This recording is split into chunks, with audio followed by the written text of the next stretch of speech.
આગામી 25 જૂને કોંગ્રેસ દ્વારા રાજકોટ બંધના એલાનનો મુદ્દો કોંગ્રેસના રાજકોટ બંધના એલાનને સતત સમર્થન મળી રહ્યું છે। રાજકોટની પરા બજારે પણ રાજકોટ બંધને સમર્થન આપ્યું છે। પરા બજારના વેપારીઓ અડધો દિવસ બંધ રાખીને સમર્થન આપશે। ટીઆરપી અગ્નિકાંડના મૃતકોને ન્યાય માટે કોંગ્રેસે 25 જૂને બંધનું એલાન કરેલું છે। રાજકોટ બંધના એલાનને અલગ અલગ સંગઠનો તરફથી સમર્થન આપવામાં આવી રહ્યું છે।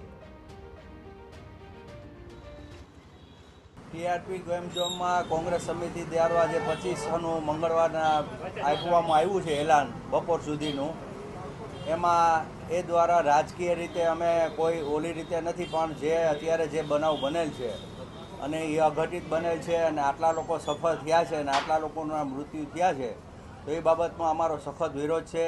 અડધો દિવસ બપોરે અમે 12 વાગ્યા સુધીનું, કારણ કે વેપાર ઉદ્યોગ છે એક એવી વસ્તુ છે કે કોઈને આડો વાર છે, એટલે બેંકના કોઈને કામ કરવા હોય તો અમે 12